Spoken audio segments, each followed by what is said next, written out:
అందరికీ జైపీ. నా పేరు Vedant Maurya, scientific student federation Telangana రాష్ట్ర అధ్యక్షుడిని. ఈరోజు విద్యార్థుల విజయం అంటే ఏంటనేది నిరూపించడానికి ఇది ఒక ఉదాహరణ. అంటే ఒక విద్యా వ్యవస్థ, ఒక యువత తలుసుకుంటే ఏమవుతుంది అనేది చూపించడానికి ఈరోజు ధర్మేంద్ర ప్రధాన్ రాజీనామా చేయడం కోసం చేసినటువంటి కృషి. అంటే ఒక విద్యార్థి ఒక విద్యా వ్యవస్థలో ఉన్నటువంటి ఒక విద్యార్థి తలుసుకుంటే రాజ్యాన్ని నిర్మించగలుగుతాడు, ఆ రాజ్యంలో తప్పు చేస్తే ఆ రాజ్యాన్ని కూర్చగలుగుతాడు అని చెప్పేసి ఈరోజు కాక్రోచ్ జనతా పార్టీ నిర్వర్తించినటువంటి నిరవారక దీక్షలో అలాగే విద్యార్థులు, అలాగే రైతులు, ఎక్స్ ఆర్మీలు, అలాగే విద్యార్థుల తల్లిదండ్రులు నీట్ పేపర్ లీకేజీకి సంబంధించిన ఈ వ్యవస్థని సక్రమబద్ధంగా నిర్మించాలని చెప్పేసి ఈ వ్యవస్థని క్రమబద్ధీకరణ కోసం పాటుపడినటువంటి అందరి విజయంగా ఇది ఒక్క విజయం కాదు. విద్యా వ్యవస్థలో ఎక్కడ అన్యాయం జరిగినా మేముంటామని ఈరోజు ఒక్కొక్క అడుగుగా ఈ కాక్రోచ్ జనతా పార్టీ ముందుకొచ్చింది. ఆ ముందులోనే ప్రతి ఒక్కరము మేము రాగలిగినాం.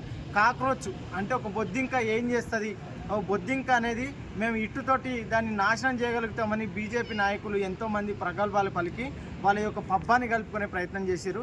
ఆ ఒక్క బొద్దింక, ఆ చీకట్లో ఉన్నటువంటి బొద్దింక ఈరోజు వెలుగులోకి వచ్చి ఆ పువ్వును నమిలి ఊంచడానికి చేసింది. అంటే ఈరోజు ధర్మేంద్ర ప్రధాన్ రాజీనామా చేసినటువంటి ఆ విజువల్స్ మనం చూడవచ్చు.